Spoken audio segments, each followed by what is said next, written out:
여러분 진짜 스트레스 받아요. 요즘에 뉴스 보면 지금 미국이랑 이란 전쟁 중이잖아요. 근데 이제 미국이랑 이스라엘이 이란을 막 때리고 있고, 호르무즈 해협 뭐 봉쇄하고 지금 경유값 치솟고. 근데 그거 아세요, 여러분?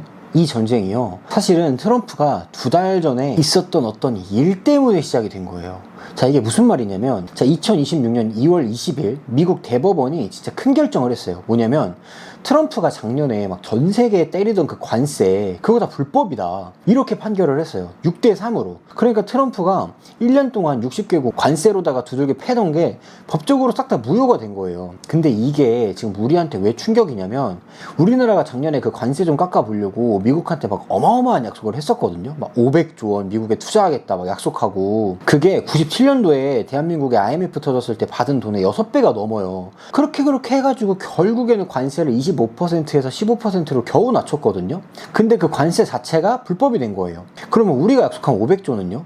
지금 공중에 떠 있어요. 자, 지금 또 이거 보세요.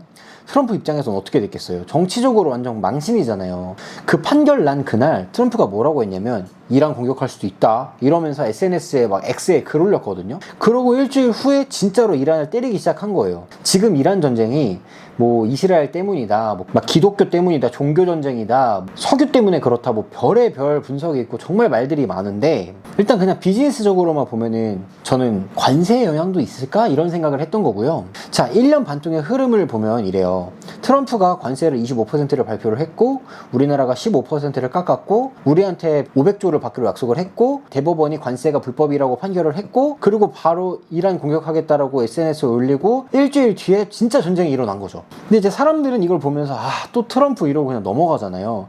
근데 여러분들이 사업을 하는 사업가라고 한다면 진짜 보셔야 될 부분이 있어요.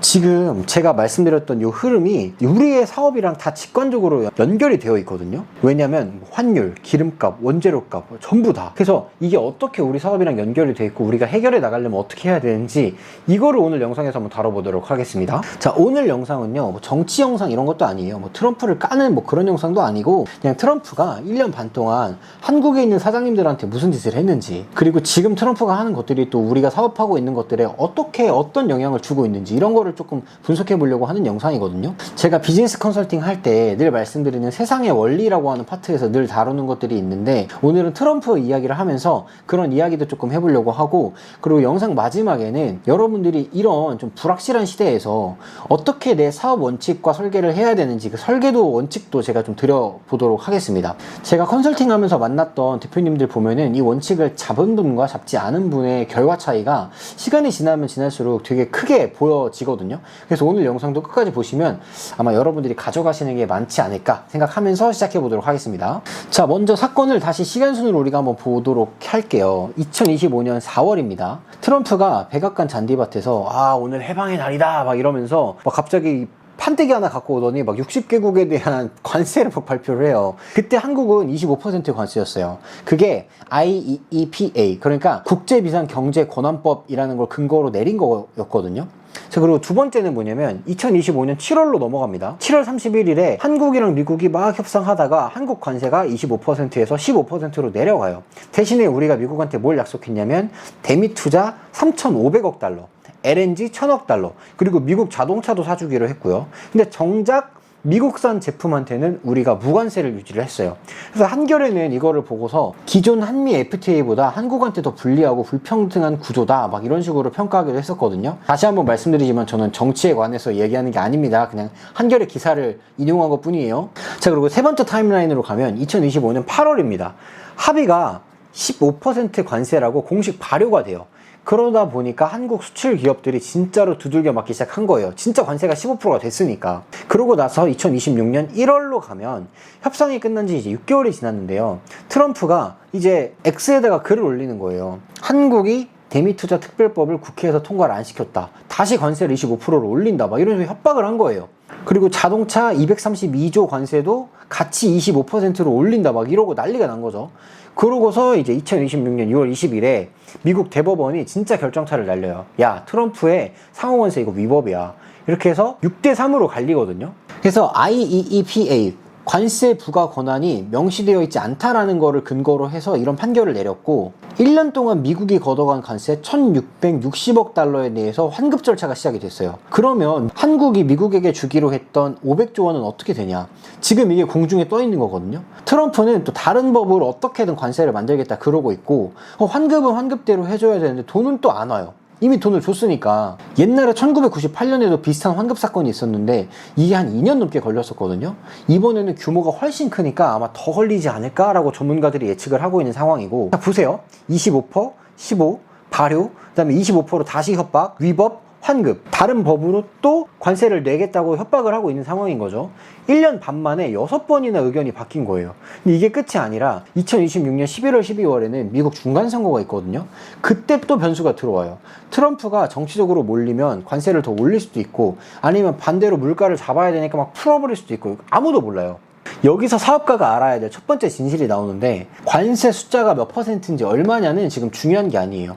왜냐면 확정된 게 아무것도 없다는 그 사실 그 자체가 매일 새로운 일상으로 펼쳐진다는 것, 이게 지금 트럼프 시대의 본질이라는 거예요. 계속 말이 바뀌는 거.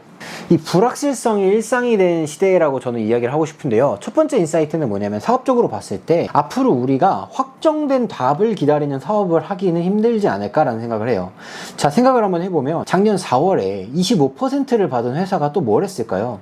비상회의 잡고 단가 조정하고 인력 줄이고 비용 다 깎았어요. 그리고 7월에 15%로 내려가니까 또 조정하고, 8월에 발효되니까 또 조정하고, 1월에 25%로 협박 들어오니까 또 회의하고 또 조정하고, 2월에 위법 판결 나니까 환급을 기대하면서 또 계산하고, 그러니까 1년 반 동안에 회의만 계속 하는 거예요. 사업할 시간이 없어요. 근데 한국경제인협회라고 하는 곳에서 1000대 기업 중에 수출기업 150곳을 조사를 했거든요.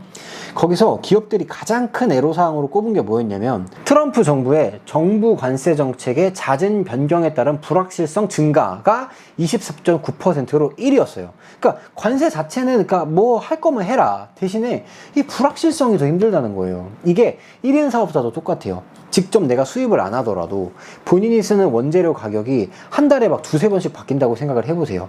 그럼 거래처에서 단가 좀 올려야겠다 연락이 와요. 그러다가 또 다시 내려도 될 것 같다. 이럴 것 같아요. 뭐 이런 데가 있다면 다행이죠. 그런데 환율은 막 1,400원에서 1,500원 왔다 갔다 하고 있고, 그러면은 내가 마진 계산을 하기가 너무 힘든 거예요. 여기서 사업자가 알아야 될 게 있어요. 뭐냐면, 이런 시대에도 정답 맞추려고 하시면 안 돼요. 트럼프의 다음 수가 뭔지 여러분 맞추실 수 있어요? 솔직히 못 맞춰요. 나 이런 개또라이 같은 대통령 처음 봐요. 미국 대법원이 다음 판결을 또 어떻게 할지 여러분들 맞추실 수 있어요? 못 맞춰요. 이거 환율이 진짜 1,500원을 넘을지 아니면 1,400원을 유지하다가 1,300원으로 떨어질지 여러분들 이걸 맞출 수 있나요? 못 맞춰요. 그럼 어떻게 해야 되냐면, 어느 시나리오가 와도 망하지 않는 구조를 짜는 것, 이게 중요한 것 같아요. 이게 핵심이라고 저는 생각을 해요. 정답을 맞추려고 하지 말고 어떠한 시나리오가 와도 망하지 않는 제대로 된 시나리오를 짜야 된다. 두 번째 인사이트는 뭐냐면, 트럼프가 1인 사업자한테 꽂은 4가지라는 건데요. 자, 트럼프가 1인 사업자들한테 어떤 영향력을 끼쳤냐면, 제가 생각해보면 4가지예요. 첫 번째는 환율. 지금 한경협 자료를 보면 2025년도 평균 환율이 1,433원이에요. 2024년 초가 1,300원이었거든요. 100원 넘게 오른 거예요. 환율이 100원이 오르면 수입 원가가 8% 정도 오른다고 봐요. 그럼 만약에 여러분 본인이 카페를 하시는데 수입 원두를 쓰시거나 아니면 뭐 수입 원단, 수입 화장품 원료를 쓰신다라는 사업을 한다면 그냥 8% 정도 깎인다고 보시면 돼요. 가만히 앉아서 마진이 8%가 깎인 거죠. 두 번째는 원재료 가격 변동이에요. 환율이랑 이게 또 별개거든요. 트럼프가 철강 관세를 50%로 올렸어요. 반도체도 232조로 관세가 들어왔고, 그러면 한국에서는 철강이랑 반도체 쓰는 모든 산업의 원가가 오르게 된다는 거죠. 본인이 사용하고 있는 부자재 가격이 한 달에 2번 바뀌는 거, 이게 다 여기 원자료 가격 변동에서 오는 거거든요. 그리고 세 번째는 소비 심리가 위축돼요. 이게 진짜 무서운 게, 환율이 오르고 물가가 오르고 기업이 채용을 줄이고 이게 다 소비자 지갑을 닫게 만드는 거예요. 저만 해도 지금 먹고 싸는 거 진짜 다 줄이고 있거든요. 여러분들이 뭐 카페를 하시든 옷가게를 하시든 1인 컨설팅을 하시든지 다 똑같을 거예요. 고객이 조금 더 신중하게 결정을 할게요 라고 하는 빈도가 늘어나게 돼요. 그러면 내가 아무리 세일즈를 해도 뭘 해요? 고객들이 지갑을 안 여는데, 객단가는 그대로인데 전환율이 빠지는 현상이 일어나게 되죠. 이게 다 지금 트럼프 때문인 거예요. 트럼프를 욕하려고 하는 건 아니지만 탓하고 싶은 영상입니다. 장난이고요. 넘어갈게요. 자, 네 번째는 가장 중요한 건데 이게 뭐냐면 기회예요, 기회. 많은 분들이 놓치시는 부분인데 관세로 미국산이 비싸지면요, 또는 중국산이 미국으로 못 가서 한국으로 풀리면요, 국산 대체재 시장이 폭발해요. 이게 뭔 말이냐면 여러분이 국산 기반으로 사업을 하시거나 본인이 가격이 아니라 신뢰로 뭔가 서비스나 상품을 판매하시는 분이라면 이번이 진짜 기회인 거예요. 왜? 옥스포드 이코노믹스 자료를 보면 한국이 트럼프 관세 GDP 충격 세계 6위거든요. 자, 이게 뒤집어 보면 한국 내수 시장에서는 6위만큼의 빈자리가 새로 생기는 거예요. 그 자리를 누가 채우냐면 충격 때문에 사업을 접거나 흔들리고 있는 그 빈자리를 빠르게 움직이는 사람이 채울 수 있다라는 거죠. 지금 제가 말씀드렸던 환율, 원재료 가격 변동, 소비심리 위축, 기회, 이 네 가지가 여러분들이 직접 수출을 안 해도, 미국이랑 거래를 안 하더라도, 동네에서 사업만 한다고 하더라도 다 영향으로 들어오게 되는 거예요. 그러니까 트럼프라고 하는 사람의 한 사람의 결정이 여러분들 동네 사장님 그리고 저와 이 영상을 보는 모든 사람들의 통장에 영향을 주는 시대가 됐다라는 거죠. 자, 세 번째는 뭐냐면 이게 제가 컨설팅을 하면서 진짜 자주 보는 차이인데 사장님의 눈과 시청자의 눈이 달라요. 자, 뭐냐면 같은 트럼프 뉴스를 보고 사람이 둘로 나뉘거든요. 시청자들은 이제 뉴스를 드라마처럼 봐요. 아, 트럼프 또 미쳤다, 한국이 호구네, 정부는 뭐하냐, 막 이러고 끝나거든요. 감정만 한번 이렇게 움직이면서 평가하고 다음 뉴스로 넘어가요. 1년이 지나도 본인 사업은 그대로겠죠. 근데 이제 사업가의 눈을 갖고 있는 사람들은 뉴스를 보고 이렇게 생각해요. 관세 25%로 또 협박한다고? 잠만, 그러면은 환율이 또 오르겠네. 그러면은 내가 수입하고 있는 부자재 단가가 6주 후에 오르겠지? 그러면 지금 재고를 한 달치 더 확보하거나 아니면은 국산 대체재로 미리 공급선을 뚫어놓자. 감정을 사용하는 게 아니라 시스템을 바꾸는 거예요. 이 두 사람이 1년 반이라는 시간 동안 트럼프 사건 6번, 아까 지금 제가 말씀드렸던 그 타임라인 다 똑같이 봤겠죠? 근데 결과는 뭐냐면 시청자의 시선으로 뉴스를 보는 사람은 1년 반 동안 트럼프를 욕하기만 한 거예요. 근데 아까 사장의 눈, 기업가의 눈으로 봤던 사람들은 1년 반 동안 시스템을 계속해서 조정한 거죠. 이게 3년, 4년, 5년 누적되면 시청자의 눈으로만 바라보고 있던 사람은 그냥 본인의 사업이 망하는지도 모를 테지만 사업가의 눈으로 바라봤던 사업가는 본인의 사업이 더 발전해 있을 가능성이 크다는 거죠. 저한테 컨설팅 받으러 오셨던 분들 중에 이런 케이스가 있어요. 동네에서 이제 카페를 하시는 분인데 작년에 트럼프 25% 관세 발표 났을 때 다른 카페들은 어쩌지 이러고 있을 때 이 사람은 국산 원두 비중을 30%에서 70%로 올렸어요. 6개월 만에. 그러고 나서 8월 달에 15%가 발효되고 환율이 더 오르니까 어떻게 됐겠어요? 다른 카페들은 원두 단가를 못 맞춰가지고 가격을 올리니까 가격을 올리거나 마진이 깎이거나 둘 중에 하나였는데 이분은 마진이 그대로였어요. 오히려 국산 원두 카페라고 마케팅 포인트를 잡아가지고 오히려 매출이 더 올랐어요. 이게 사업가의 눈이라는 거예요. 뉴스가 시그널로 보이는 눈. 훈련하면 다 돼요. 근데 대부분은 평생 그 눈을 뜨지도 못한 채로 뉴스만 보고 소비를 하고 감정만 그냥 갖다 버리고 있거든요. 이게 진짜 안타까운 일이죠. 자, 그리고 마지막 네 번째 인사이트는 불확실성 시대의 사업 설계라는 건데요. 자, 여러분들이 사업 설계는 네 가지 원칙이 있어요. 첫 번째 원칙은 뭐냐면 시나리오 3개를 동시에 운영해야 된다. 자, 뭐냐면 본인의 사업에 대한 다음 6개월을 베스트, 평균, 워스트 3가지로 미리 짜놓고 베스트는 각 시나리오에서 내 매출과 비용, 마진이 어떻게 변하는지 숫자로 한번 적어보시는 거예요. 이렇게 여러분들이 한번 세팅을 해놓으면 그 어떤 시나리오가 와도 여러분들이 당황하지 않으실 거예요. 왜? 한번 해봤으니까. 두 번째 원칙은 고정비를 50% 이하로 떨어뜨려 놓는 거예요. 변동성 시대에 정말 가장 위험한 게 뭐냐면 고정비예요, 여러분. 왜냐면 매출은 흔들리는데 임대료, 인건비, 시설비는 똑같잖아요. 그러면 매출이 빠지는 즉시 그대로 적자가 나는 거예요. 가능하면 고정비를 매출의 50% 이하로 맞춰야 돼요. 인건비는 외주랑 정직원을 조금 섞어놓고 공간은 공유 오피스를 이용하거나 단기 임대를 활용하시고 고정비를 변동비로 바꾸는 게 변동성 시대에서 여러분들이 사업 체질로 바뀌는 중요한 원칙이 될 겁니다. 세 번째 원칙은 공급선을 2개 이상으로 놓는 거예요. 여러분들이 본인이 핵심으로 쓰는 원재료 같은 게 있을 수 있잖아요. 핵심 거래처가 한 군데뿐이면 안 돼요. 무조건 2군데 이상 뚫어놔야 돼요. 한 군데가 가격을 올리면 다른 데로 옮겨갖고 퍼센트를 나눠 가질 수 있어야 되거든요. 미국이 중국한테 관세를 때리니까 중국이 한국에다가 덤핑을 막 풀고 있거든요. 이런 게 기회인 거예요. 국내의 공급선을 2번째 뚫어두기가 정말 좋은 타이밍인 거죠.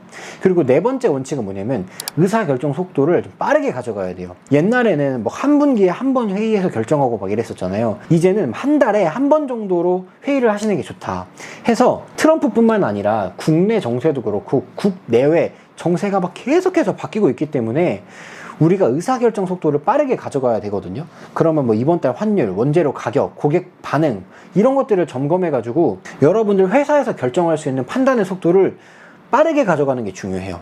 이 4가지 원칙을 여러분들이 다 설계를 해놓는다면 제가 생각했을 때는 그 어떤 변수가 와도 여러분들의 사업이 크게 흔들리지 않을 거라고 생각합니다. 그리고 제가 아까 영상 앞쪽에서 말씀드렸던 것처럼 사업 시나리오 원칙에 대한 자가진단 5가지 문항을 드린다고 했잖아요.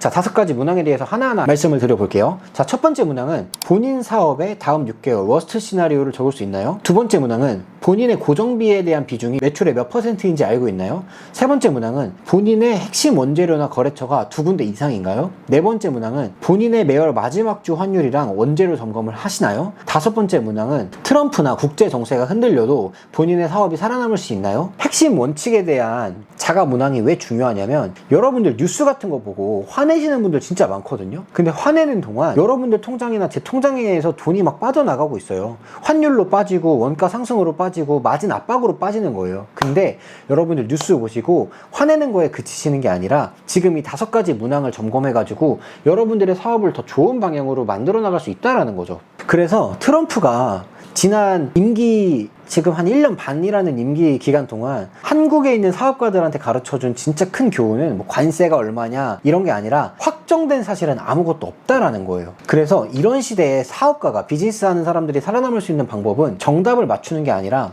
어느 시나리오가 와도 망하지 않는 구조를 만들어 놓는 거거든요. 경기가 안 좋을 때 잘 되는 사람이 있고 경기가 안 좋을 때 망하는 사람들이 있잖아요. 이런 것처럼 시장에 어떻게 적응하느냐, 그리고 어떤 시나리오가 와도 버틸 수 있는 구조나 패턴을 가지고 있는 사람이 있느냐, 사실은 이게 제가 생각했을 때는 앞으로 이전보다 앞으로의 세상에서 더 중요하지 않을까라고 생각을 합니다. 그리고 마지막으로 이 영상으로 여러분들이 가져갔으면 하는 게 하나가 있는데, 뉴스는 여러분 정치 드라마가 아니에요. 물론 정치 드라마적으로 보면서 감정을 소비하시는 분들이 많으실 수도 있지만 정말 객관적으로 바라보면서 시장의 신호라고 생각을 하고 이 시장의 신호를 내 사업에다가 어떻게 대입하느냐, 내 사업에 어떻게 활용하느냐, 이거를 조금 더 중점적으로 생각하시는 여러분들이 되셨으면 좋겠습니다. 왜냐면은 대한민국에 점점 자영업자들이 많아지는데 자영업자들이 100만, 120만 이렇게 폐업을 하고 있다라고 하잖아요. 저는 여러분들이 폐업을 하는 게 아니라 정말 승승장구해서 돈 많이 버는 사업자가 되셨으면 합니다.